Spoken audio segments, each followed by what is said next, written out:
여러분, 반지 하나 때문에 32년 전 버려진 인생이 다시 열릴 수 있을까요? 기사식당에서 우연히 들은 한마디. 그 반지 저희 어머니 것과 똑같습니다. 그 순간 재벌이라 불리던 한 여자의 손이 굳어버렸습니다. 그 반지는 그녀가 평생 숨겨온 과거, 죽었다고 믿었던 아이와 연결된 유일한 증거였기 때문입니다. 그리고 며칠 뒤 그녀는 알게 됩니다. 아이는 죽지 않았고 아이의 아버지는 도망친 게 아니라 30년 동안 숨어 살며 아들을 키우고 있었다는 사실을요. 더 충격적인 건 따로 있었습니다. 그 모든 비극의 시작이 사랑이 아니라 가족을 지킨다는 명목의 거짓이었다는 것. 오늘 이야기는 돈도 지위도 다 가졌지만 정작 가장 소중한 것을 잃고 살았던 한 여자가 인생의 끝자락에서 자기 피로 이어진 진실을 마주하는 이야기입니다. 과연 그녀는 늦게 찾아온 아들을 품을 수 있을까요? 그리고 32년 동안 단 한 번도 원망하지 않았던 그 남자는 무엇을 선택했을까요? 이 이야기가 끝날 때쯤 여러분도 한 번쯤 내가 놓치고 살아온 사람의 얼굴을 떠올리게 되실 겁니다. 사연이 마음에 와닿으신다면 구독과 좋아요로 응원해주세요. 여러분의 클릭 하나가 누군가에게는 다시 살아갈 힘이 됩니다. 그럼 지금부터 32년을 건너 다시 이어진 한 가족의 이야기를 시작합니다. 나는 한영자. 63세 나이에도 여전히 현역으로 뛰는 유통회사 대표다. 사람들은 나를 독한 여자라 부른다. 틀린 말은 아니다. 이 자리에 오르기까지 얼마나 많은 것을 포기했는지, 얼마나 많은 눈물을 삼켰는지 아무도 모른다. 그날도 평범한 거래처 방문이었다.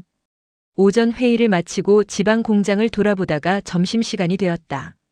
비서가 근처 식당을 예약하려 했지만 나는 손을 내저었다. 화려한 접대 음식보다는 그냥 된장찌개 한 그릇이 먹고 싶었다. 기사식당은 공장 근처 골목 안쪽에 있었다. 낡은 간판, 삐걱거리는 의자, 플라스틱 반찬통. 내가 20살 때 자주 가던 그런 곳이었다. 묘하게 마음이 편했다. 된장찌개를 주문하고 자리에 앉았다. 습관적으로 손가락에 반지를 만지작거렸다. 은빛 바탕에 반원 모양의 문양이 새겨진 반지. 32년 전부터 차고 다닌 것이다. 누가 물어봐도 대답한 적 없는 나만의 비밀이었다. 뜨거운 찌개를 식히려고 반지를 빼서 식탁 위에 올려놓았다. 그때였다. 정수기 옆에서 물을 따르던 중년 남자가 갑자기 멈춰섰다. 그의 시선이 내 손에서 식탁으로 그리고 반지로 향했다. 손에 든 컵이 미세하게 떨리고 있었다. 남자가 천천히 다가왔다. 그의 얼굴에는 믿을 수 없다는 표정이 가득했다. 사모님, 실례지만 그 반지 어디서 나신 겁니까? 목소리가 떨렸다. 나는 차분하게 반지를 집어들었다. 수십 년간 수백 번도 넘게 받았던 질문이었지만 이상하게 이번만큼은 심장이 빠르게 뛰기 시작했다. 왜요? 저희 어머니 반지랑 똑같아서요. 세상이 멈춘 것 같았다. 32년 동안 단 한 번도 다른 사람에게서 똑같은 반지를 본 적이 없었다. 아니, 있을 수가 없었다. 이 반지는 세상에 단 2개만 존재했으니까. 남자의 눈에 눈물이 맺혔다. 제 어머니 돌아가시기 전에 이 반지가 제일 소중한 거라고 하셨어요. 아버지가 주신 거라고. 숟가락을 든 내 손이 굳었다. 어머니, 아버지, 그리고 반지. 설마 그럴 리가 없다.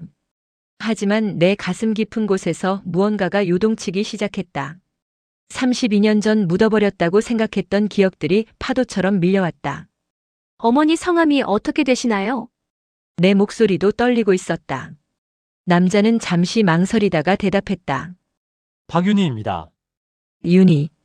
그 이름을 듣는 순간 숨이 멎었다. 그날 밤 나는 집에 돌아오자마자 서재 금고를 열었다. 손이 떨려서 비밀번호를 2번이나 틀렸다. 금고 깊숙한 곳, 다이아몬드 목걸이와 현금 뒤에 숨겨둔 작은 나무 상자. 32년 만에 꺼내는 상자였다. 뚜껑을 열자 곰팡이 냄새와 함께 낡은 사진 한 장이 보였다. 29살의 나와 31살의 그 남자. 최민수. 사진 속 우리는 웃고 있었다. 나는 그가 입어준 헌 점퍼를 걸치고 있었고 민수는 내 어깨에 팔을 두르고 있었다. 배경은 낡은 인쇄소 앞. 그때 나는 처음으로 사랑이 뭔지 알았다. 1993년 봄이었다. 나는 아버지 회사의 후계자 수업을 받고 있었고 우연히 노동조합 관련 서류를 검토하다가 그를 만났다. 인쇄소 노조 대표였던 최민수. 처음 본 순간부터 달랐다. 명품 시계나 외제차로 나를 대하려는 남자들과 달리 그는 내 눈을 똑바로 보며 노동자의 권리에 대해 이야기했다. 분노했고 열정적이었고 정직했다. 나는 그에게 빠져들었다. 몰래 만났다. 인쇄소 뒷골목 허름한 중국집 한강 다리 밑. 재벌가 딸이 노동운동가를 만난다는 것이 얼마나 위험한지 알면서도 멈출 수 없었다. 그해 여름 나는 임신 사실을 알았다. 임신 테스트기의 두 줄을 보며 처음으로 행복하다고 느꼈다. 회사도 재산도 후계자 자리도 필요 없었다. 민수와 아이만 있으면 됐다. 하지만 어머니는 달랐다. 당신은 1993년 재벌가의 딸이 노동운동가의 아이를 임신했다는 것은 스캔들을 넘어 치명적 약점이었다. 경쟁사들이 얼마나 좋아할지 뻔했다. 어머니는 냉정하게 말했다. 아이를 지워라. 나는 거부했다. 처음으로 어머니의 말을 거역했다. 민수에게 달려가 모든 걸 말했다. 그는 울면서 나를 안아줬다. 우리는 도망칠 계획을 세웠다. 하지만 어머니가 더 빨랐다. 어느 날 갑자기 집에 감금됐다. 보안 요원들이 문 밖을 지켰고 전화선이 끊겼다. 어머니는 매일 찾아와 아이를 지우라고 압박했다. 나는 버텼다. 시간이 흐르면서 낙태 시기가 지났다. 어머니도 더 이상 아이를 지우라는 말은 하지 않았다. 하지만 감금은 계속됐다.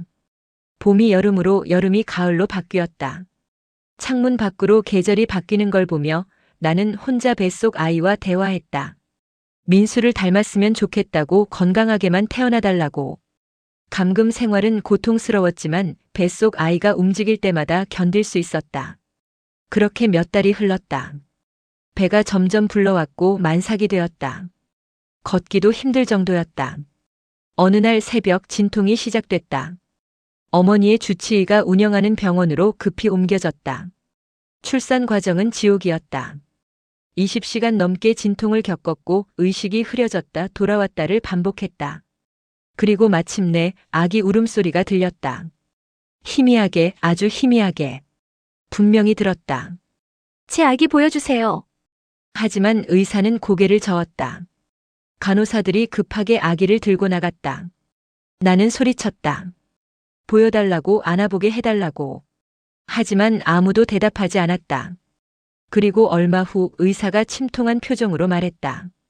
죄송합니다. 아기가 숨을 쉬지 못했습니다. 세상이 무너졌다. 분명 울음소리를 들었는데, 아기가 살아있었는데, 하지만 아무도 내 말을 믿지 않았다. 정신이 온전치 못하다고 환청을 들었다고 했다. 일주일 후 퇴원했다. 집으로 돌아온 나는 넋이 나간 사람처럼 지냈다. 그리고 방 책상 위에서 편지를 발견했다. 민수의 필체였다. 영자야 미안해 아이도 없으니 우리도 이제 끝내자. 처음부터 무리였어. 너는 내 세계로 돌아가고 나도 내 길을 갈게. 더 이상 나를 찾지 마. 편지를 읽는 순간 남은 희망마저 사라졌다. 전화를 걸었다. 수십 번 걸었다. 받지 않았다. 인쇄소로 찾아갔다. 이미 그만뒀다고 했다. 자취방은 비어 있었다. 완전히 사라진 것이었다. 나는 그날 밤 깨달았다. 민수도 결국 다른 남자들과 똑같았다는 것을.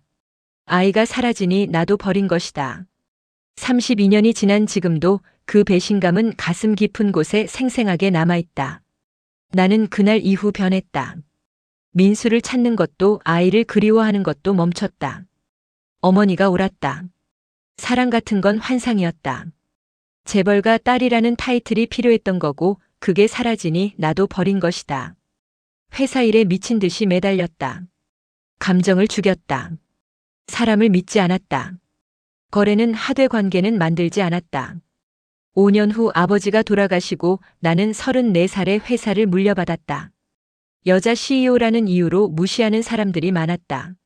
나는 하나하나 짓밟았다. 계약서에 사인할 때 눈물 흘리는 사람들을 보면서도 흔들리지 않았다. 독한 여자. 냉혈한. 인간미 없는 기계. 듣고 싶은 대로 들으라고 했다. 어차피 세상에 진심 같은 건 없으니까. 결혼도 하지 않았다. 아이도 낳지 않았다. 그저 돈을 벌고 회사를 키우고 혼자 살았다. 32년이 그렇게 흘렀다. 그런데 어제 기사식당에서 그 반지를 본 남자. 최태훈이라고 했다. 32. 계모였던 박윤희가 돌아가시기 전에 준 반지라고 했다. 윤희. 그 이름을 들은 순간부터 가슴이 이상했다. 나중에 딸 낳으면 윤이라고 지을래. 착하고 예쁘게 자라라고. 민수가 웃으며 했던 말이 귓가에 맴돌았다. 설마 민수가 재혼한 여자 이름이 윤이었을까? 그리고 그 여자가 가지고 있던 반지가 내 반지와 똑같다는 건 무슨 의미일까? 나는 다음 날 아침 비서실장을 불렀다. 최태훈이라는 사람 신상 조사에 가족관계, 출생기록 전부 다. 대표님, 무슨 일이십니까? 묻지 말고 해. 비서실장은 24시간 만에 보고서를 들고 왔다. 내 손이 떨렸다. 보고서를 펼쳤다. 최태훈. 1993년 9월 15일생. 아버지 최민수 생모 미상. 내가 출산한 날로부터 정확히 이틀 후 출생 신고된 아이였다. 손에서 피가 사라졌다. 보고서의 다음 페이지를 넘겼다. 최민수의 이력이 적혀 있었다. 1993년 10월 인쇄소 퇴사. 이후 건설 현장 일용직, 공장 야간 경비, 창고 관리직 등을 전전. 2003년 박윤희와 재혼. 2018년 폐암 진단. 2021년 사망. 배우자 박윤희는 2020년 병사. 내가 알던 민수는 해외로 떠났다고 좋은 직장을 잡았다고 들었었다.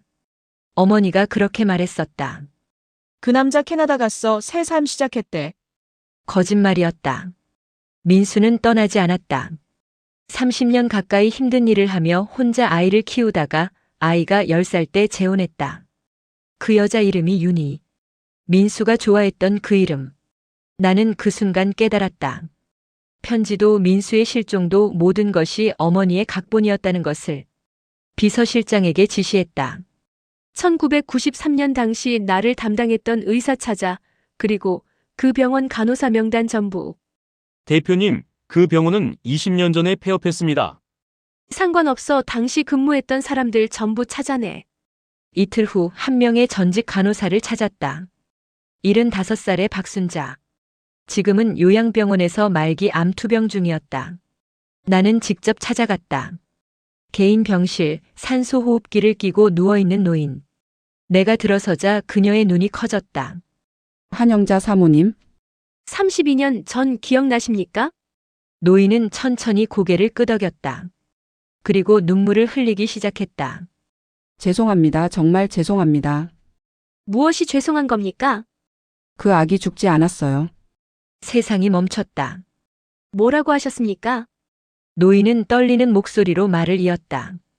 사모님 어머니께서 원장님께 거액을 주셨어요. 아기를 살려서 아버지한테 넘기라고. 사모님께는 죽었다고 알리고요. 숨이 막혔다. 병실이 빙글빙글 돌았다. 그래서 아기를 최민수 씨에게. 네, 그분도 처음엔 믿지 못하셨어요. 하지만 아기를 보시더니 울면서 안으셨어요. 32년간 내가 믿었던 모든 것이 거짓이었다. 아이는 죽지 않았다. 민수는 도망가지 않았다. 모든 것이 어머니의 각본이었다.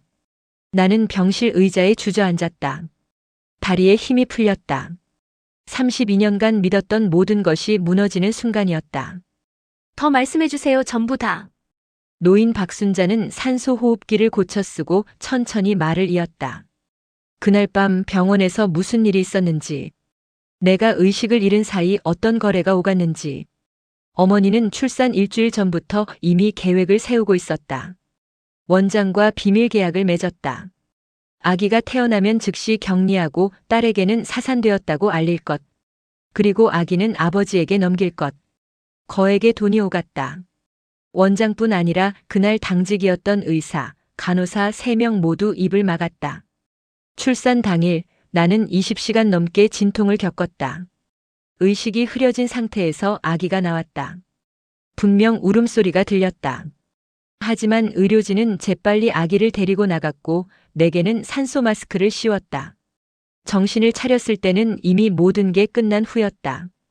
아기는 병원 뒤편 별관으로 옮겨졌다. 그리고 다음 날 밤 최민수가 불려왔다. 어머니가 직접 연락했다. 와서 아기를 보라고. 민수는 처음엔 믿지 못했다. 아이가 죽었다는 얘기를 들었기 때문이다. 누가 알려줬는지는 몰라도 그도 이미 알고 있었다.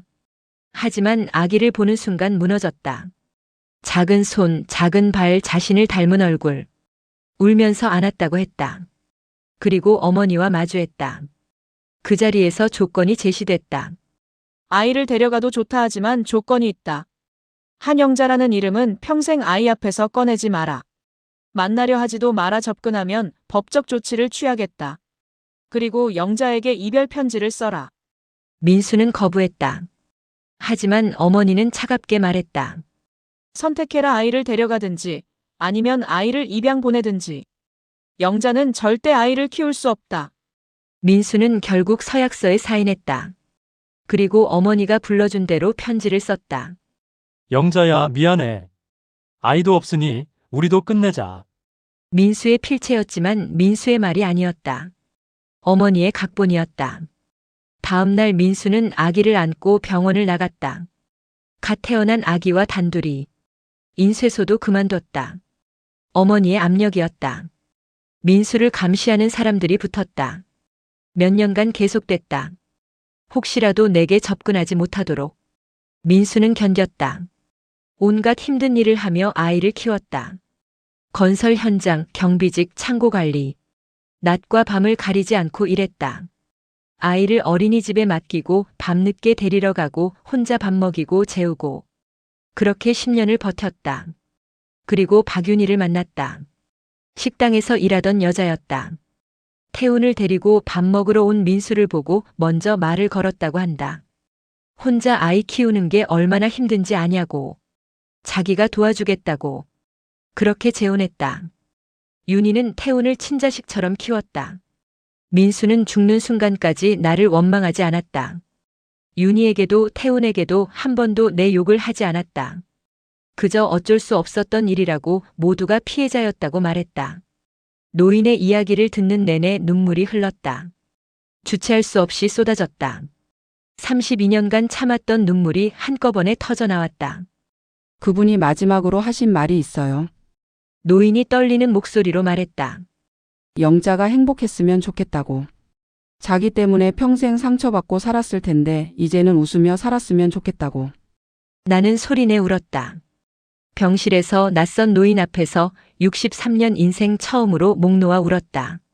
민수는 도망간 게 아니었다. 나를 버린 게 아니었다. 우리 아이를 지키기 위해 모든 걸 포기한 것이었다. 그리고 어머니. 나는 어머니를 이해했다. 딸의 인생을 지키려 했던 것을. 1990년대 재벌가의 스캔들이 가져올 파장을 누구보다 잘 알았던 것을. 하지만 동시에 용서할 수 없었다. 32년간 나는 거짓 속에서 살았다. 사랑을 믿지 않으며 사람을 믿지 않으며 내 아이가 죽었다고 믿으며. 병원을 나왔다. 차에 탔다. 운전기사에게 말했다. 그 기사 식당으로 가주세요. 최태훈을 만나야 했다.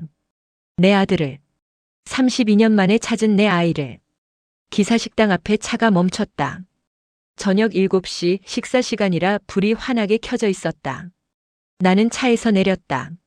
손이 떨렸다. 32년 만에 내 아들에게 진실을 말하러 가는 길이었다. 문을 열고 들어갔다. 된장찌개 냄새, 사람들의 대화 소리, 그릇 부딪히는 소리. 최태훈은 주방에서 설거지를 하고 있었다. 내가 들어서자 놀란 표정으로 돌아봤다. 사모님? 아니, 저번 그분. 나는 천천히 다가갔다. 가슴이 터질 것 같았다. 32년 만에 마주하는 내 아들. 민수를 닮았다. 눈매가, 코가, 인매가 그대로였다. 잠깐 시간 좀 내줄 수 있을까요? 할 이야기가 있어요. 태우는 앞치마를 풀었다. 주방장에게 뭐라 말하고 나왔다. 우리는 식당 한 구석 테이블에 마주 앉았다. 주변에 손님들이 있었지만 상관없었다. 이제 더 이상 숨길 수 없었다.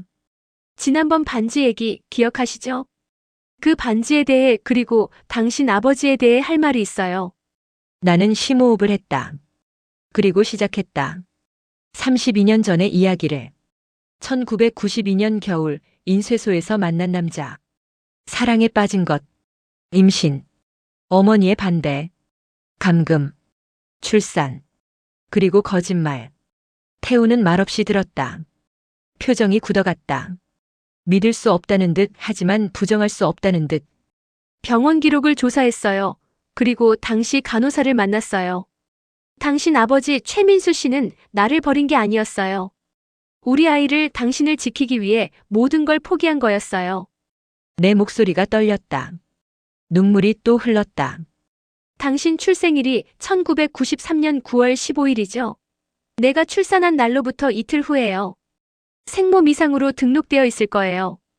그게 바로 나예요. 태훈의 눈이 커졌다. 손이 떨리기 시작했다.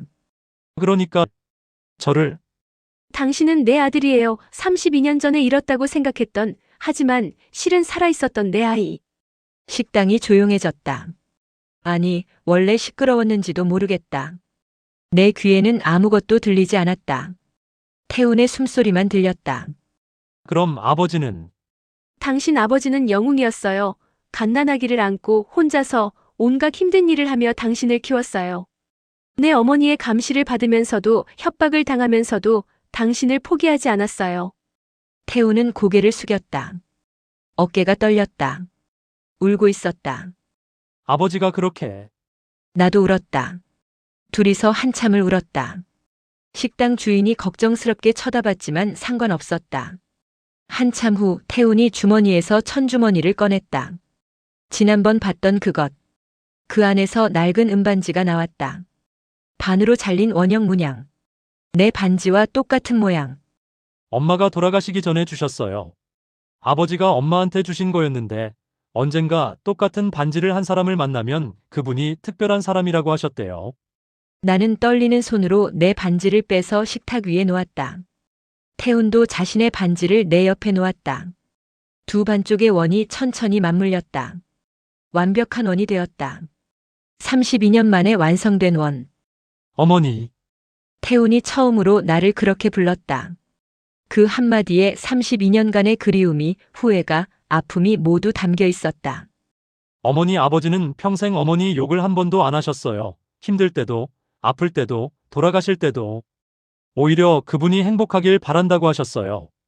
자기 때문에 평생 상처받고 살았을 텐데 이제는 웃으며 살았으면 좋겠다고. 그 말을 듣는 순간 나는 민수를 용서했다.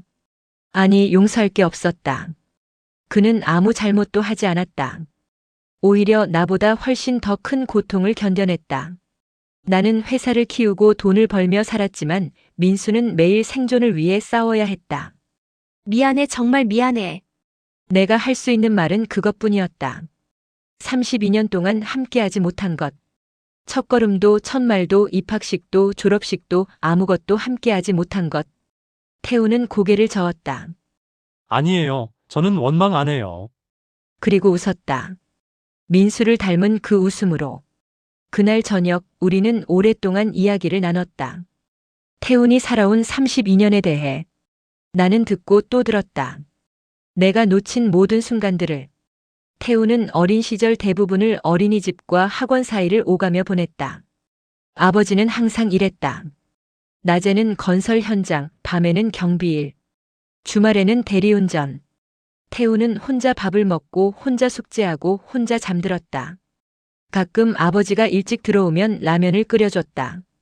그게 가장 행복한 순간이었다고 했다. 10살 때 엄마가 생겼다.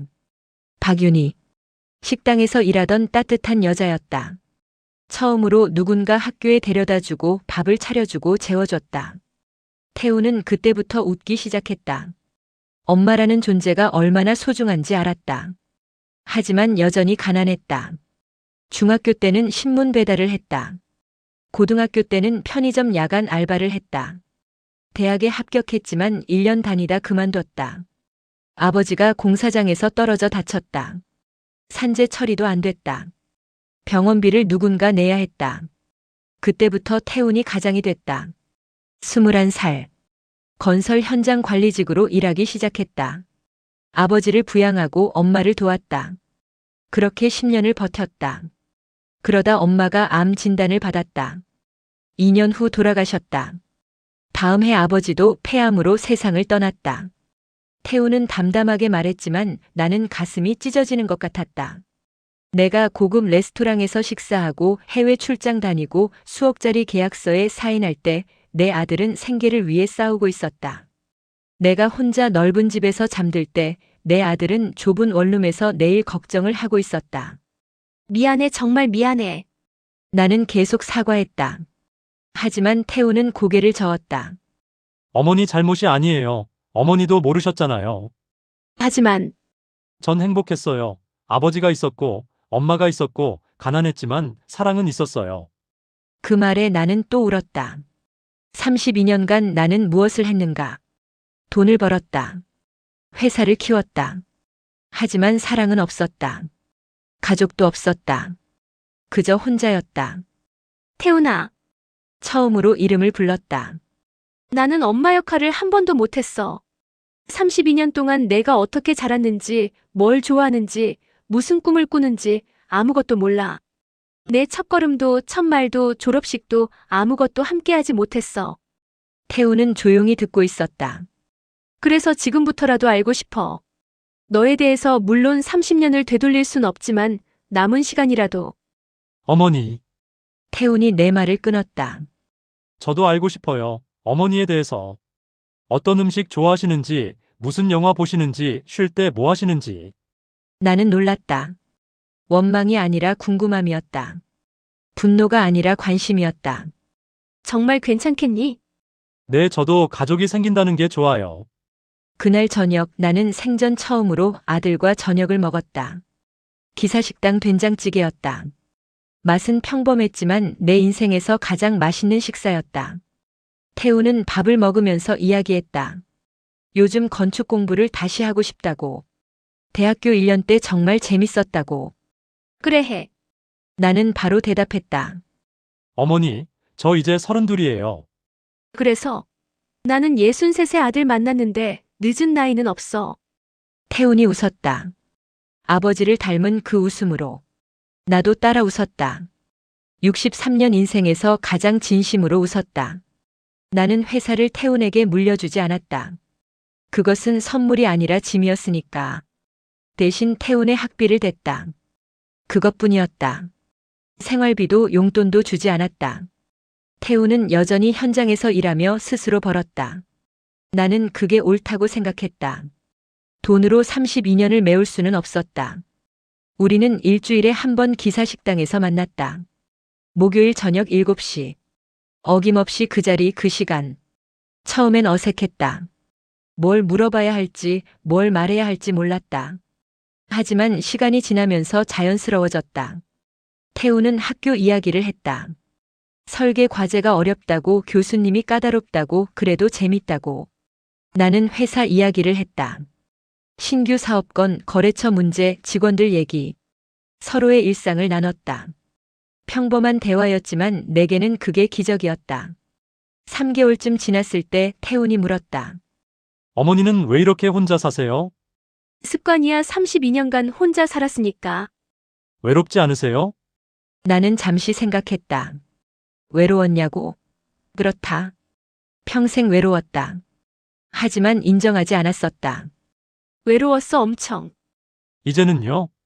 이제는 덜 외로워. 태훈이 웃었다. 6개월이 지났다. 태훈은 학교 생활에 적응했고 나는 회사 일을 조금 줄였다. 직원들이 말했다. 사장님이 달라졌다고. 예전엔 눈빛만으로 사람을 압도했는데 요즘은 가끔 웃기도 한다고. 맞다. 나는 변했다. 계약서를 검토할 때도 회의를 할 때도 예전처럼 냉정하지만은 않았다. 사람을 보는 눈이 달라졌다. 누군가의 아들이고 누군가의 딸이고 누군가의 가족이라는 걸 생각하게 됐다. 1년이 흘렀다. 태훈이 설계한 소규모 주택 모델이 공모전에서 입상했다. 나는 그날 처음으로 태훈의 학교를 찾아갔다. 전시회장에서 태훈의 작품을 봤다. 작지만 따뜻한 집, 가족이 함께 웃을 수 있는 공간. 태훈의 꿈이 보였다.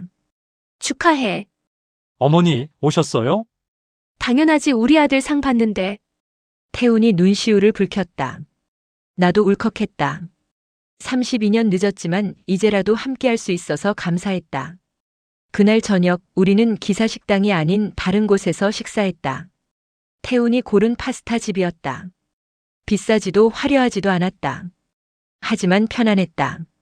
어머니, 반지 아직도 가지고 계세요? 응, 서랍에 넣어뒀어. 왜요? 이제는 필요 없어서 민수도 찾았고 너도 찾았으니까. 태훈이 고개를 저었다. 아니에요. 그 반지는 이제 다른 의미예요. 무슨? 과거의 상처가 아니라 다시 만난 가족의 증거요. 32년 늦게 찾은 사랑의 증거. 그 말을 듣는 순간 눈물이 났다. 태훈이 옳았다. 그 반지는 더 이상 아픔의 상징이 아니었다. 포기하지 않았던 한 남자의 헌신이었고 결국 다시 만난 가족의 약속이었다. 오늘도 나는 기사식당에 앉아 있다. 목요일 저녁 7시. 태훈이 곧 올 것이다. 식탁 위에 2개의 반지가 놓여 있다. 맞물려 완전한 원을 이루고 있다. 문이 열리고 태훈이 들어온다.